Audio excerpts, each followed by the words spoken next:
So welcome Ali and Erica McKibben. It is great to have you with us this morning here at Silver City Church. And as we just explained, you've came along to finish that sentence, which we are really looking forward to. Now, before we get into the nitty gritty of what we're going to talk about, let me introduce you both briefly, and then you can tell us a little bit more. But essentially, it's fair to say, Ali, that you and I certainly, and Ash, we have known each other for a long time. In fact, I would go so far as to say, I think I have probably known you your whole life. Wow. Do you remember knowing me? What's that age gap? I think I probably have. I can't remember exactly what year you were born, so I'm not going to give away your age, but yeah, I think we would probably know each other all our life. So we've been to youth things together. We have just grown up, obviously not in the same church at times, but with a very close group of friends, and Ash has known you for a long time too. Let me just introduce you more widely to the Silver City Church family. Many of you might be looking at Ali and think, oh, he looks a bit familiar. And you might think he looks like one of our old pastors, which is because your granddad was one of our pastors, Samuel McKibben, back in, I think, the late 70s, roughly. So that is great. And your great granddad. We are so delighted to have you here with us. Obviously, that's how we know each other, Ali. But to introduce yourself, Erica, I will let maybe Ali explain how you guys met, and you can chip in as well, Erica. Ali, basically in his mid-teens, I guess, 15, 16, decided to hot foot it over to America to finish his education. So why don't you guys just explain a little bit about how you met? Yeah, so I'll do this as briefly as I can, because it's not the priority maybe for today. So as Dave said, I had the opportunity to go out to America, and that was a great experience. And the best part of it was, of course, meeting Erica. So we met in college, and she didn't take a fancy to me at all until a couple of years of kind of friendship. And we kind of then connected through our church and kind of developed a friendship there. And yeah, you know, when things start to get serious between us, or somewhat serious, you know, I kind of said really early on that my long-term goals were to go back to Scotland. And so, you know, she was always open to that and actually quite keen.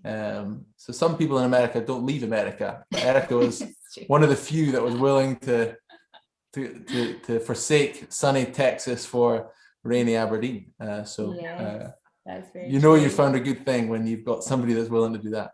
So yeah, we got married in 2010 in America, and it was a fun wedding because a whole bunch of Scottish people came over and danced Kaylee dances with Americans, and it was just such a great culture clash. It was so much fun, wasn't it?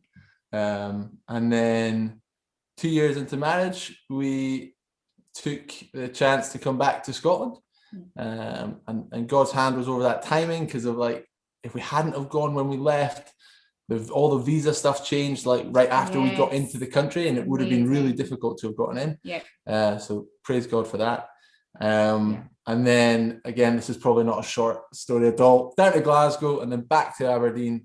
Quite recently in the last 2 years we've just moved back to Aberdeen, but we were down in Glasgow for the first 6 years of being in Scotland. So that is how we met, and that's how we got to where we are now. So you took a roundabout trip, but you ended up in probably the best city in the world. So you finally got here, the Silver City, Aberdeen. It's great to have you here. Said like a biased Aberdonian. We've got lots of Glaswegians in our church, so they'll be cheering. Oh, good. I love Glasgow. I loved it. You know what? I would have just landed the plane in Aberdeen and stayed here. Erica was the one that was like, let's start our Scottish life in Glasgow. Don't regret it, not one bit. No, I know you don't. And it was a phenomenal time. We were so fortunate. We were joined a really nice church there, Rehope, and then shout out to them, and then helped plant a church called on Refuge on the south side. Shout out to Refuge, and then so we've had just a real fantastic experience with some amazing people that have kind of been key parts of our journey in life. And so really thankful for those relationships as well. So yeah. Sure. So obviously, like we've already said to the folk in our church, and obviously we've been talking about it as well, we are doing a theme at the moment for our guest speakers, which is called Finish That Sentence. And the idea is that the guest speaker just basically comes along, grabs the sentence, and then finishes it however they like. And so we've had a couple, well, in fact, you're the second guys that have done it. So today, the theme that we're kind of hoping just to explore with you both is this sentence: experiencing heartache taught us that. And in some ways, it's quite a challenging sentence to finish. And we'll be going into a few quite, challenging areas, difficult areas, emotional areas that will stir up a lot of thoughts and feelings within people. And so we want to thank you for coming along, being vulnerable, being open to share. Obviously, I know you guys well, and we've obviously been able to read your blog that, Erica, you've been writing for a number of years now. And obviously we will have sent out the information for that, and we'll send it out again. But I would just recommend this chat. We're going to cover certain things, but inevitably there's going to be some areas that we maybe don't get to drill into because of time. So if anyone would like a fuller picture of the journey that these guys, Ali and Erica, have been on, please do get onto the blog and read it. It will really impact your life. I know that for sure. So with all that said, today we're here just to drill down into this topic. Experiencing heartache has taught us that. And I don't think it's an exaggeration to say that as a couple, you guys have been through seasons in your life where there has been lesser and greater degrees of heartache.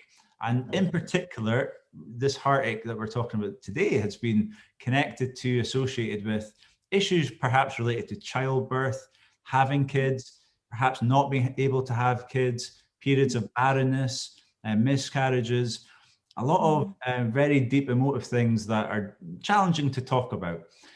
But maybe it would be helpful if we just kick off perhaps, and this won't be an easy thing to do necessarily, but if you were able just to give maybe a snapshot tour of what the last 10, 11 years have been like for you guys in regard to some of those areas. Yeah, so we have been married for 10 years, just over 10 years now. Yes. And basically our journey with children has been, we've basically been trying to have children for the last 10 years, pretty much. And we now have 2, which we're so grateful to God for. But after arriving in Scotland, so that was 2 years into our marriage, we got pregnant with our first baby, and then unfortunately and very sadly, that baby, it was not a viable pregnancy. That it turned out that was an ectopic pregnancy, so the baby had planted into one of my fallopian tubes. And so that was a lost baby for us, and that was our first experience.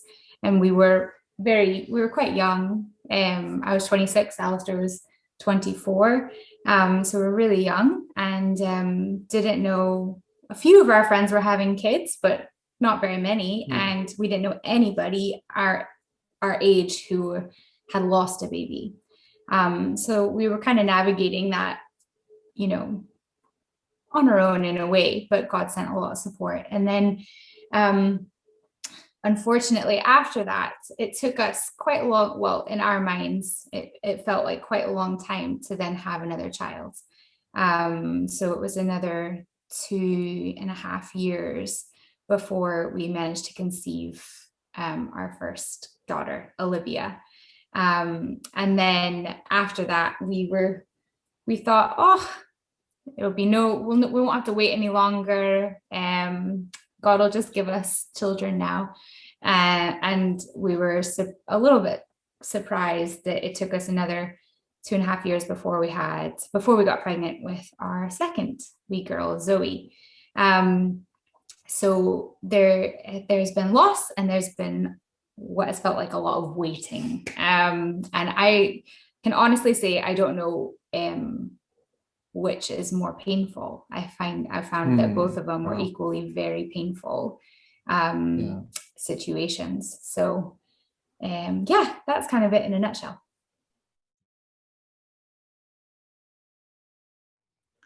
Okay, so thanks guys for giving us that overview. Really interesting, I'm sure, to people who maybe don't know you as well, just to get a flavour of what's brought you here. And like we've talked about, we're going to just explore some of these themes that you mentioned there that you guys have experienced in your life. And it would probably make sense if we started off winding back the clock to that first experience that you talked about. Obviously you had a miscarriage early on, 2012, I think it was, you mentioned. I personally feel like miscarriages and things like that aren't talked about. This particular issue isn't really talked about a lot in the society and generally, and certainly in church. I've not heard it discussed much. And I just wonder if there's anything you guys could share around miscarriage, how you guys experienced it, and what that felt like at the time, maybe how you process those emotions. That might be helpful for us to listen to. Yeah, so it was quite a shock, actually. I think maybe when you're young and you're a bit ignorant and you don't really think that you're going to lose a baby. You know, you don't really think when you get pregnant that it's going to be it's going to be your baby that's lost. And also because you say, Dave, because it's not really talked about. Yeah. As soon as we told people we lost a baby, I lost a baby. Oh, so-and-so lost a baby. Oh, somebody lost a baby. So it was this weird, like, wait, so everybody's losing babies, but nobody talks about it until it's like happened. So there's that was like a weird thing. I think the doctors told us that like one in every 4 pregnancies, or maybe it's not. Somebody fact check that, but I do think it's like super, super high. And so it is strange that and the fact that you're not really supposed to tell people you're pregnant until you've got out of that danger zone is also a wee bit of we found that really strange, because we're like, well, you were pregnant, it's just that you lost the pregnancy, but because you didn't tell anyone, it's like nobody knows because you weren't supposed to tell them anyway. So there's actually quite a lot of stuff that we've learned or just realized that from our experience that like, kind of culturally, it's a topic that's not really talked about. So we were shocked. It was a big shock. And I think you don't expect to feel so attached to a little baby. Like, we only knew that we were pregnant for less than a week.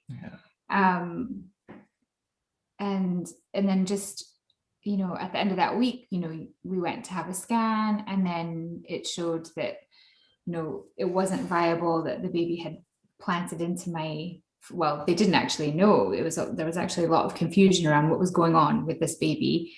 But it turns out that it was an ectopic, and you don't expect to feel so attached to this little baby, that you've only known about for a week. But already in your mind and in your heart, you're just planning for life with this baby, and you want this baby, and you love this baby. And I just think that so when you lose the baby, it's just it's just heartbreaking. There's no other way around it. It's just there's this person that entered into your life, and then they're snatched away from you. And so I think that, especially as a woman, like everything in your physical body is working to make sure that this thing lives. Everything, your whole body is changing to just revolve around making sure that this baby survives. And so I just think that there's just such a connection between that physical and what is like sewn into your spirit, that everything in you wants this baby to survive. And even if it's like a mixed bag, even if you weren't prepared to have this child, or it's a surprise, or you feel like or your circumstances are tricky or whatever, I still think that because there is this physical and spiritual connection to the survival of this baby, the way that God has intended it, like it's just devastating when the baby is lost. And so we were I was heartbroken,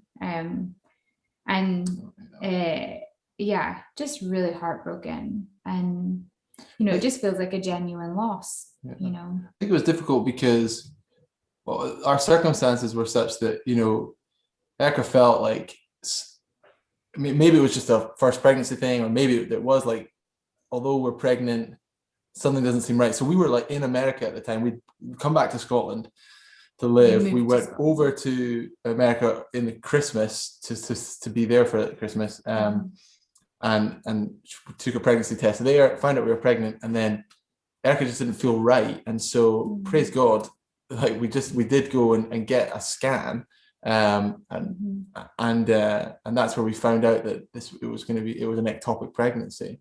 And so I at that point it all happened very quickly, because they were like, this isn't viable. Here's what we think this is. It's not viable, and if we do nothing, not only is the baby not going to live, but it's going to have devastating effects on Erica. And so they were basically, you need to come back tomorrow and terminate this pregnancy. So that was like a bit of that was a mental kind of totally unnatural response to like think, so that was really hard. And then you've got that kind of, I don't know if this is a lot of detail, but you had to physically then end the pregnancy. So neither of us want that to happen. Erica doesn't want to take an injection to like take medicine to end it. That was like, but they're like, you have to do it. And of course we do. Literally, it's not going to, the baby's not going to live, and all it's going to do is kill Erica potentially. So there's no option. But it was just, so I think in the moment it was all like, this is what we had to do, and it was so sad. And then off the back of it, and then after a time of processing, it's just it snowballs. It's even more sad because you begin to realize that this was your first baby, and it wasn't just what they call pregnancy tissue. It was something that God was creating, and it just didn't make it the whole way. And I think that's like, it got worse, I think, before it got better in that way of grief. In terms of grief. Once we got some of the physical stuff out of the way, which was catastrophic in a different sense. I don't know if you want to share some of that, but then there was the emotional grief that like kind of carried on for years. But so. And just so for some people listening, we've used the term ectopic pregnancy there, and maybe you just want to explain really quickly what that is. So my understanding is, from reading your blog, is that's where the fetus, whatever you want to call it, that little baby implants itself into the fallopian tube. Is it too early rather than traveling down? And so basically positioned wrongly. And as it grows, then, like you said, not only is the pregnancy not going to survive, but it basically will likely lead to the mother also dying. Exactly. Because of course, when that baby implants in there, it will continue to grow. And so, and it's multiplying like rapid exponentially every day. And so, so it is life-threatening in the sense that your fallopian tube will rupture because this baby will outgrow its space. It's not meant to grow there, so, and in my case, it did end up rupturing.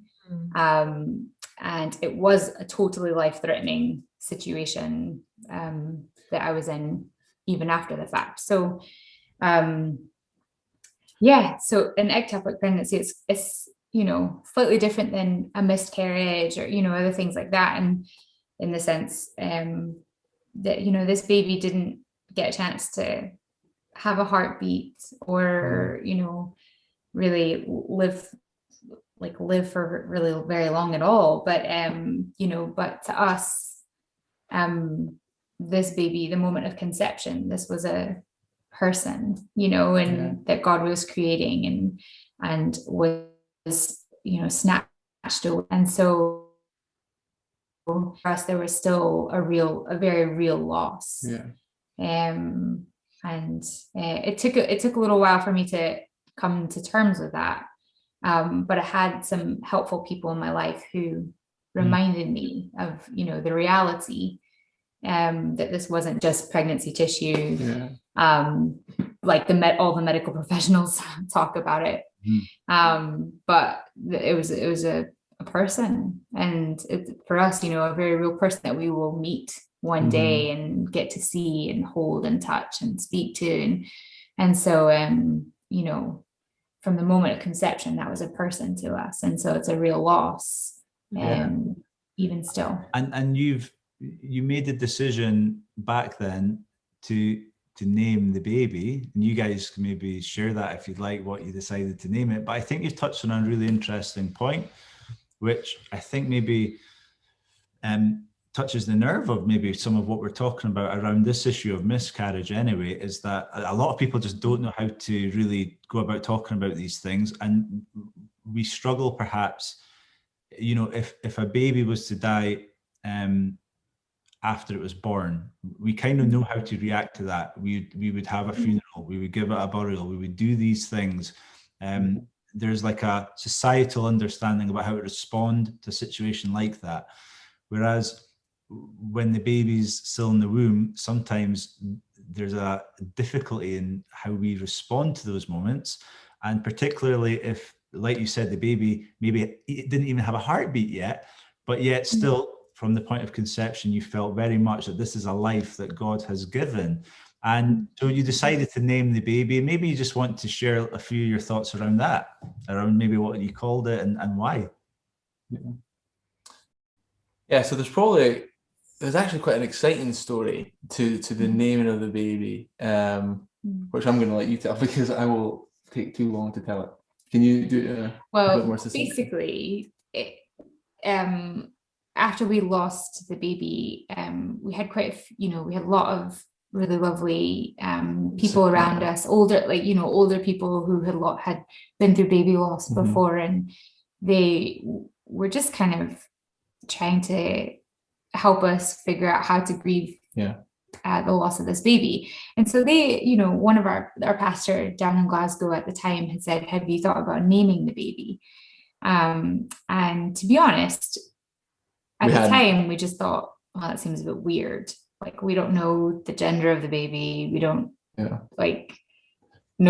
we've not thought about that. And he said it quite nonchalantly, just as we were leaving for tea, they'd had us around and they were, so sad and grieved with us. And then at the end, they're like, have you thought about naming the baby? And we're like, no. He's like, okay, just think about it. And we were kind of like, oh, okay.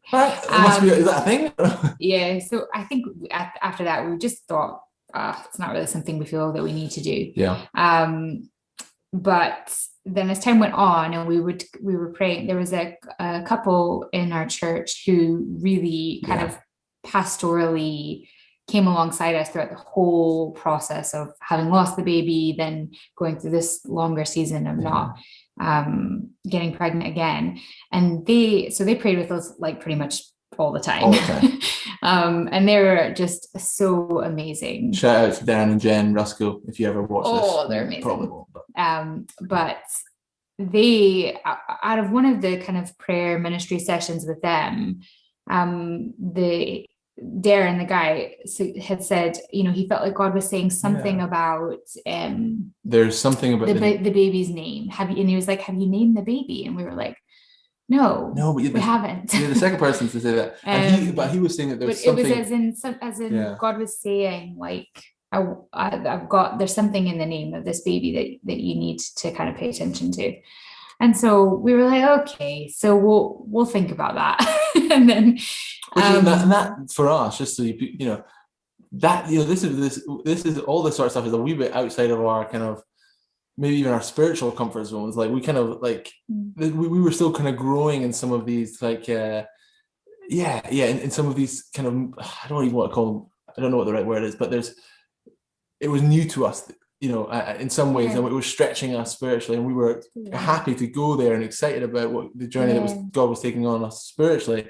So it was a really nice time, but it definitely was a new thing for us. But they had it, obviously it was very delicately done and it was well received on our end, but just to say that. And then up to Aberdeen. Yeah, so then one weekend we went up to Aberdeen to visit our Alisdair's brother and sister-in-law, and we went to their church that weekend. And after the service, the pastor was just going around it was really lovely. He was just going around to various people in the congregation and just saying, like, can I pray for you? How can I pray for you? Which we thought was really cool. And so we were like, well, you could pray for this church that we're helping to start down in Glasgow. So he began to pray initially for Alisdair. And then he kind of turned and looked at me and was very intently looking at me, almost to the point that it felt a bit like awkward. but like seriously intently looking at me, and then he said to me, God favors you. And I didn't know what to say, but I was just like, cool, wow, and then he was like, no, you're favored by God. And then he went on to talk about my role in this church, and variously was prophesying over me different things about this church. But then he went like on a totally different tangent, and he was like, I see you what did he say? I see you praying for women who can't conceive, and them being able to, God giving you the power to be able to conceive. And at that point, I mean, we had experienced loss, and then we had been trying for a wee while now, and this was like very, very a big wound. And I just started crying my eyes out. So at that point, he kind of got the hint of what was happening there. And then he just started praying for us that we would be able to conceive. And he was praying that I remember him specifically saying, for a child from their own body, Lord. And so that was like one of the first times that somebody had prophesied over me, like ever, like quite personally. And I was really, it was like quite an experience for me with the Lord, that he saw me and he knew me, and something so specific as that, I was just, it was really impactful. So anyway, back to the naming the baby story. As we began to think about names, Alisdair had always really loved the name Anna for a girl. And I was always like, it's all right. No offense to our sister-in-law, Anna. We do love that name. But I never really thought, but for some reason, the name Anna kept coming back into my mind. I should say that we had already prayed separately, and both felt that this was a girl that we lost. Definitely. So that was just something that God had given us separately. And then we agreed that's what we thought the baby was. And so Anna kept coming to my mind, and I was like, Anna, it's so weird that I would think about this name, since I never was really into it.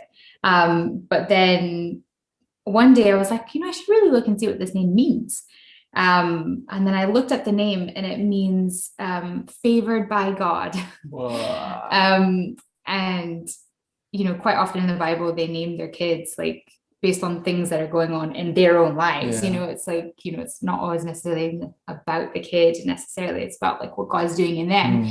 And so it just seemed like, oh, she is definitely Anna, based on what that guy had said. And, especially if it was like kind of counteracting this lie in my mind that, I've experienced this loss and we're not getting pregnant again. It's easy to think, oh, God's forgotten me.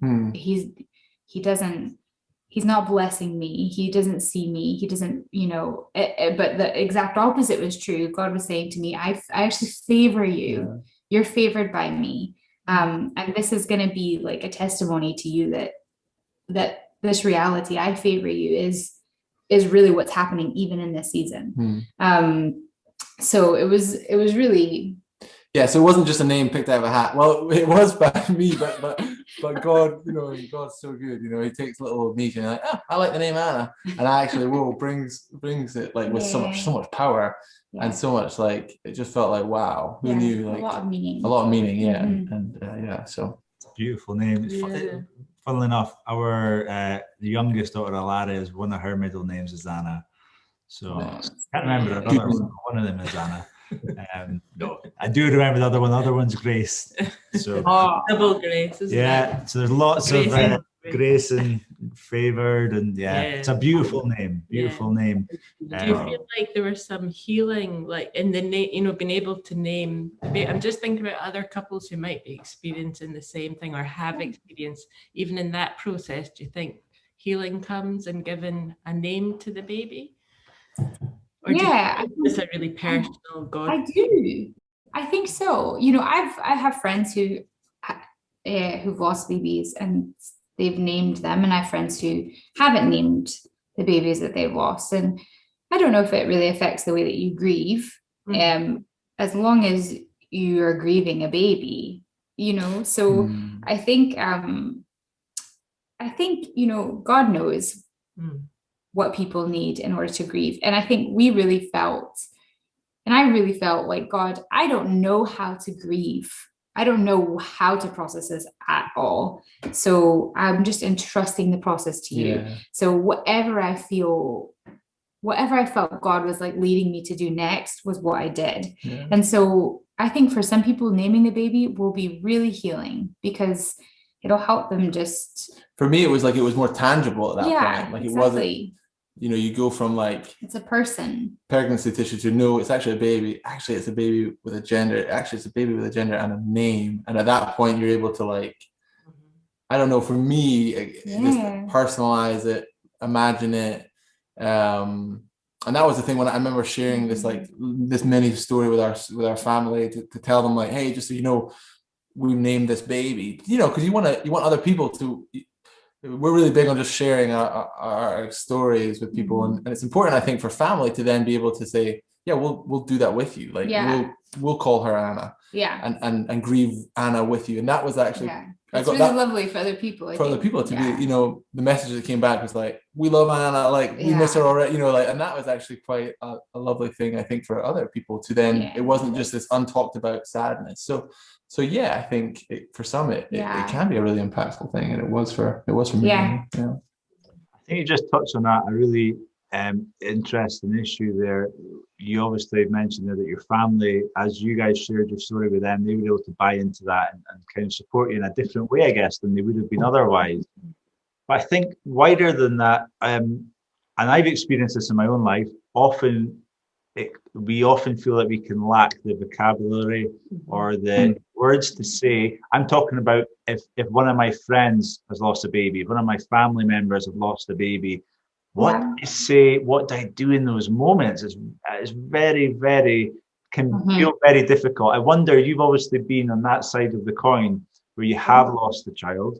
What did you guys find helpful, not helpful?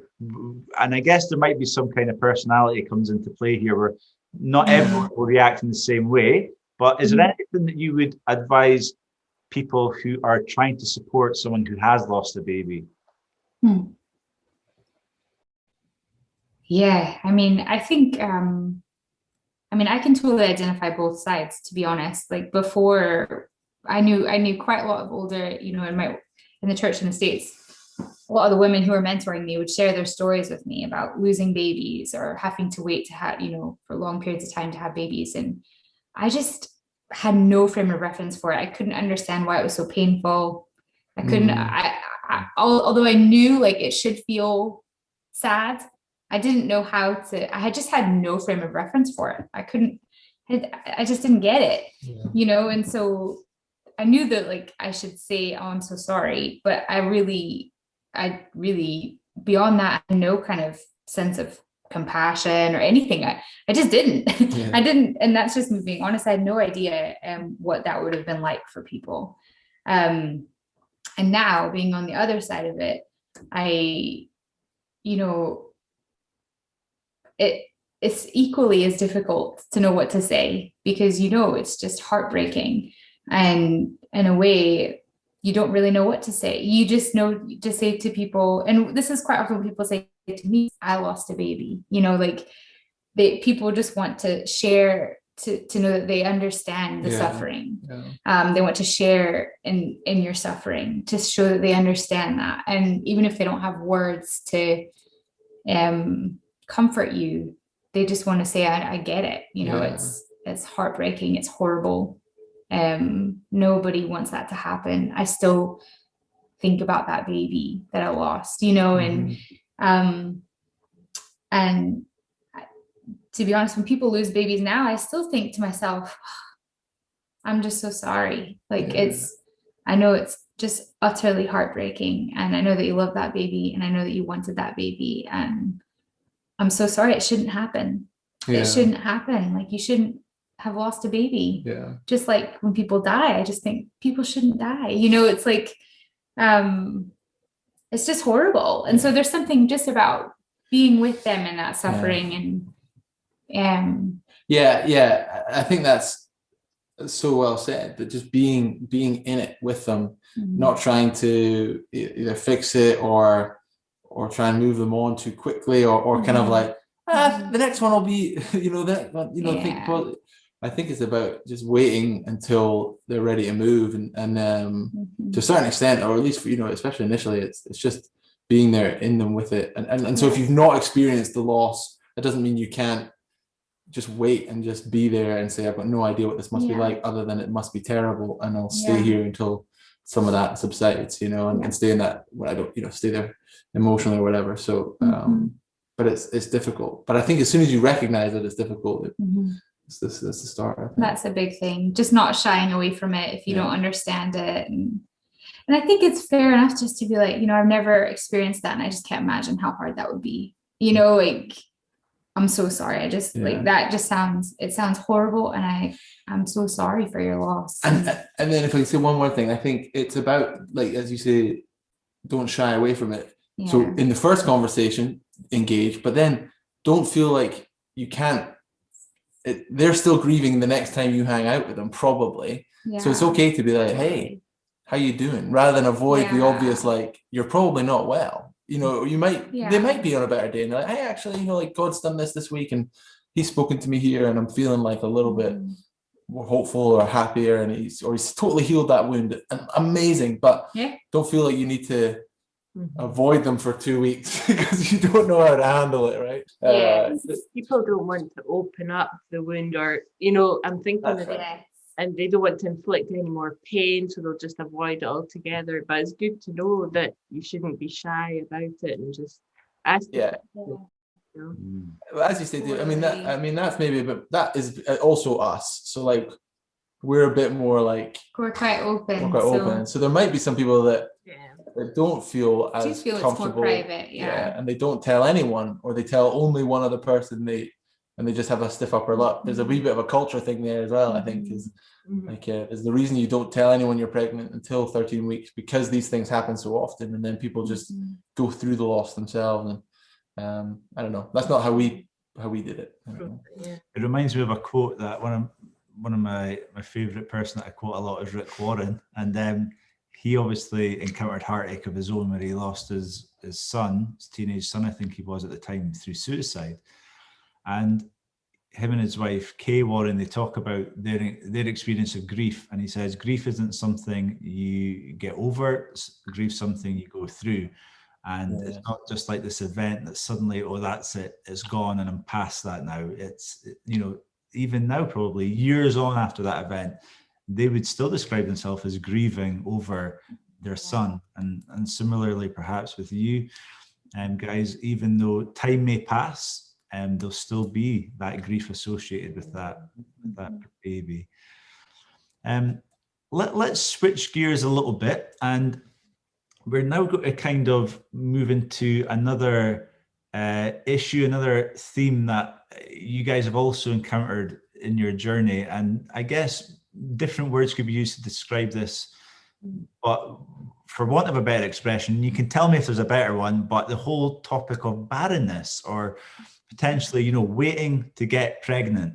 I think in your blog, you make the point that perhaps after falling pregnant the first time, you maybe it wasn't something you were desperate to do right then, but after you became pregnant the first time with Anna, and then obviously Anna was lost, you then started encountering these really quite intense feelings of wanting to have a child after that, but things maybe didn't quite go like that, did they? It took a while. There was a period of waiting, of probably like, what's going on here, God? I'm wondering where God was in all of this. Do you guys just want to speak a little bit into that whole issue of barrenness, of waiting to conceive? Seems like nothing's happening. How did you find that season in your life, and what that heartache element of it? How did you process all of those things? Yes, well, a big question, isn't it? To ask. Where do I begin? But let me read something that might give you a little head start with your answer. You write in your blog, I've got it here in my notes. It says, barrenness has also taken us through endless cycles of expectation, excitement, disappointment, and then despair. So this cycle of expectation, excitement, disappointment, and then despair. Wonder if that just lines it up for you. Yeah. Well, I think, there's obviously a physical cycle that happens. And I think that it kind of, that cycle would just kind of go on and on and on, monthly or whatever. But the emotional side of it, every month to see, oh, we're not pregnant again. Yeah. There's this hope at some point, oh, maybe this is it, maybe this will be the month that God answers our prayers, and this will be the month that, he blesses us with a child. I mean, that's what, 2.5 years is a lot of months. And it's exhausting. It's just emotionally exhausting to just kind of be up and down and up and down. And I think especially when you're exercising faith, that's good. It becomes even more exhausting, in my opinion. Yeah, because if you didn't care, or if you're trying not to care, or you know what I mean. Yeah.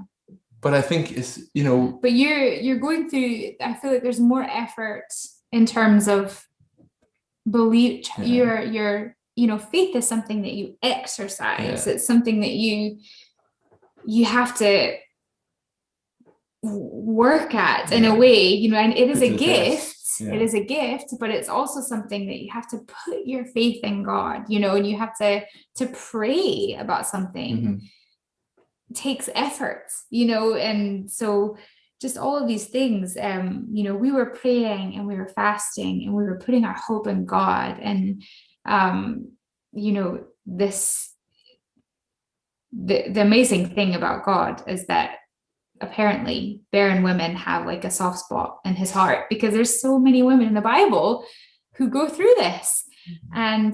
And that he, not only do they go through it, but he actually miraculously grants them like an open womb for them to have a baby. So I took a lot of comfort in that, and not only comfort, but I took that as, you do this, Lord, this is who you are. This is what you do. So come on. I'm waiting on you to do this in my life, and to believe him for that. But that takes a lot of energy every month to then, but it's again, not. And again, okay. And again. So then disappointment.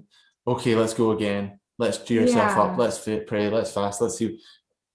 Bring other people around you, so you're asking other people to come around you, and it's exhausting for other people. They're kind of like, oh, really? Is that the prayer request again at this Bible study? Yeah. What impact did that cycle have on your own personal relationships with God? Like you say, that cycle going to the highs to the lows, almost month after month. How did you guys? And maybe you didn't for sometimes. Maybe the reality of it is it did have a negative impact on your relationship with God. Maybe it'd be helpful to hear that if it did. But how did you guys try and maintain a healthy relationship with God during those times? Yeah. Well, I think so it might be helpful just to say that the seasons of waiting for Olivia was a very different season than the one waiting for Zoe. And for me, they're just two totally distinct journeys, really. And so I would say the waiting for Olivia, you know, there was a lot of really deep disappointment, you know, but it wasn't, it never turned angry. It never turned bitter. It never turned into any sort of like, you know, personal hurt with God. But it was something that I would always bring to him, and I was sad about it. I was properly sad about it, and I did hold him responsible. So I would, you know, I was coming to him like, you're the one who can change this, and I'm so sad. And you know, and I think that the way that I always just processed through it with him, and I just brought it to him, and he is just really able to comfort his children. And that's just what he did with me. He spoke to me all the time in different ways, through dreams, through his word. I mean, I was just always spending time with him, and he would just speak to me. And so every time I would say that, oh, I'm so disappointed again, or I'm so sad that we don't have a baby, and you know, I don't understand why, you know, he would speak to me about what was going on in my heart, and he would provide something, some sort of bread, you know, that Rhema word from God, that fresh, living and active word for that moment that cuts right into what you're needing to hear. And he would speak to me, and it would comfort me, and it would satisfy me, until the next round of disappointment came again, you know, and he would give me faith to believe him again, you know, like, and to keep believing him. And quite often what he would say to me is, you know, what do I say that I'm going to do? And I would say, well, you say that you can bring dead things to life, like my body, if it's not producing life. and so he says, right, then believe me, you know. And I would just, and then he would give me the strength to believe him. And so with Olivia, the journey with that was just, there was so much of that sort of him imparting strength to me, imparting faith to believe him, imparting perseverance and the ability to keep going, keep believing him. And he just spoke to me a lot, like, and prophetic, like personally, but then also prophetically. We were given lots of like words about children that just were impossible for people to know. And so I just really knew, like, he's on the case. So that just provided so much comfort and was really life-giving. And if I hadn't had that, I don't know what I would have done. I definitely wouldn't have managed. Yeah. So I think he just knew what I needed. I think he knew what we needed, and he's a good father, and he gave it to us. Yeah, and I think that's somewhat testimony to Erica's like relationship, quite a sweet relationship she has with God, which is one that is built on time spent with him.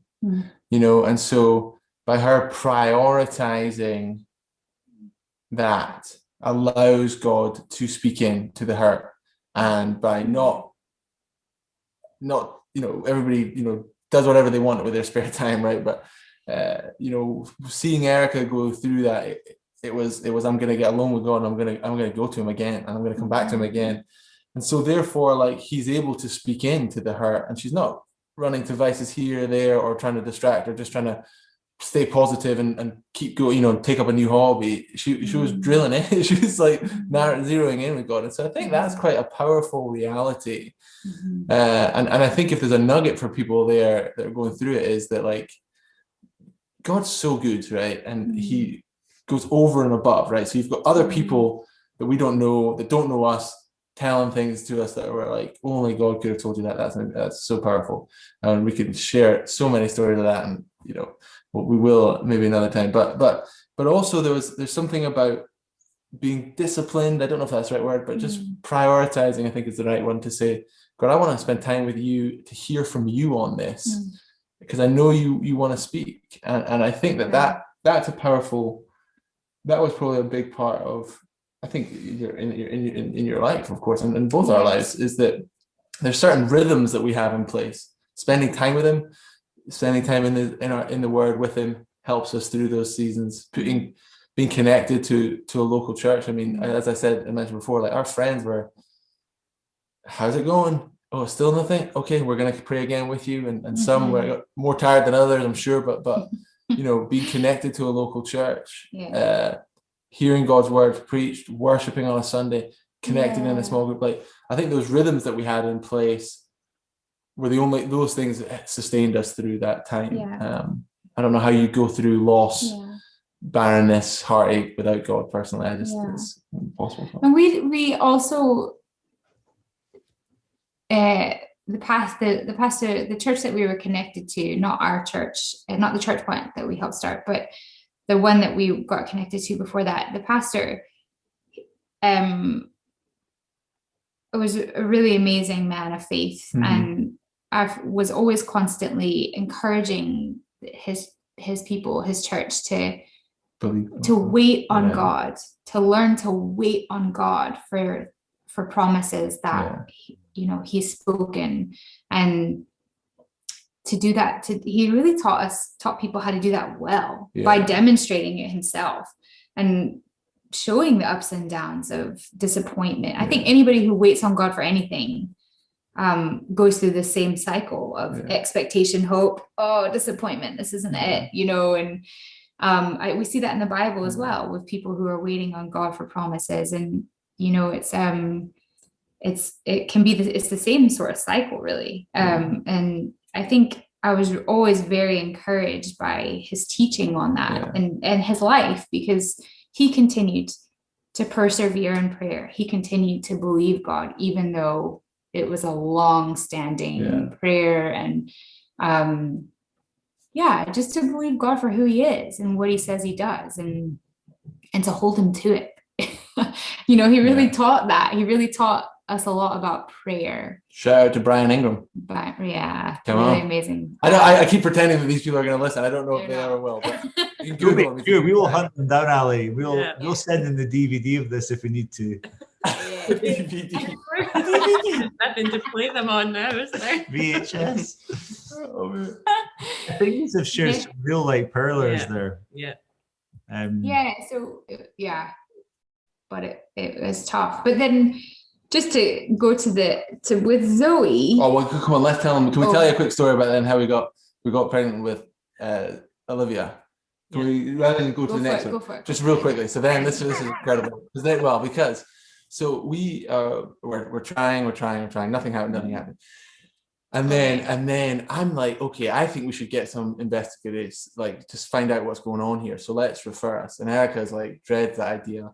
Because again, we've had prophecies, people saying, God God is telling us, and people usually say you really shouldn't prophesy about, what's babies. That phrase you use, babies or marriage. Dispatches. Exactly. So, but people say, so I usually don't do this, but I just want to say it. And of course, floods of tears because we're believing God. So amazing stuff, right? But then I'm like, let's just get checked out anyway. Let's just find out what's going on. And I think that's okay. There's nothing or wrong there. Absolutely nothing wrong with that. But I think for Erica, there was okay, but I feel like I'm holding on to this promise at the same time. So anyway, long story short. Well, but just to say that, go on. I felt like I needed to, because Alisdair was like, I really think we should just go for these investigations. And I really felt that we shouldn't. Because I knew it was just going to be God. I just thought, I just have this conviction that it's not going to come through any other means. It's just going to be by God. Almost didn't want to water it down, if that makes, No, but it was just a conviction that I had. It was just something from the Spirit. And I think that's not the case for other people, and it's totally fine. And I felt like when I was praying about it, because I was like, God, I just feel this is going to be from you, and I just don't know about going for these investigations. And then I felt that God said to me, you're not even going to have to go. And so I was like, okay, well, I'll just write that down that you said that, but I'll just, wait on that one. Yeah. But I felt, because Alisdair's my husband and that he was really keen, I was like, you know what? I've got to honor the fact that he's wanting to do this. This is his journey too. You know, I can't just say, no, we're not going to do that. So we got the referral from my doctor. Go on then, kind of. I can't remember. Well, and then, so I'm trying to say a long story short. Yeah. So then we get the date. We get the date for appointment. We get the appointment, and it was like in 2 weeks' time or whatever. So again, really challenging because Erica's now like got this like, well, God, here's a timeline. Here's your timeline.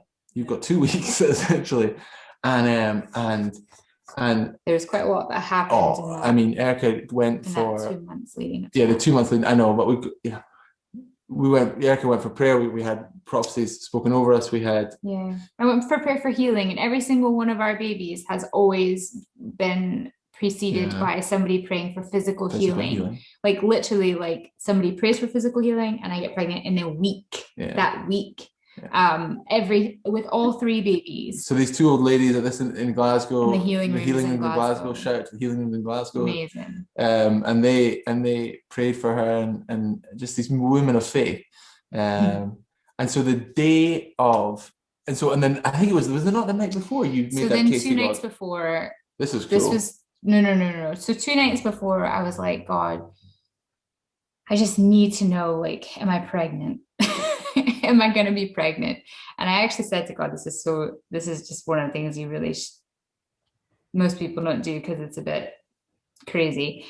But I said to God, I don't know what she's going to say here. You know, if I'm pregnant, can you just confirm it in a dream to Alisdair? Oh, I almost didn't share this. And that's crazy. And I forgot this. So we woke up the next morning and I totally forgot, basically. And it was like an hour after we woken up. So I was like, hey, do you have any dreams last night? I didn't tell Alisdair this, by the way. And he was like, no. And I was like, of course he didn't. I like waited too long. And I was like, God, please, this time I will remember to ask him first thing in the morning. Like, just let me know if I am pregnant, just please let me know, like through a dream to Alisdair. Very so specific. Bizarre.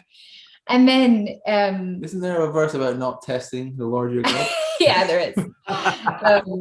And then so I woke up the next morning and the first thing on my mind was, did he have a dream? And so right when he turned on the light, I was like, hey, do you have any dreams last night? And he was like, trying to play it cool.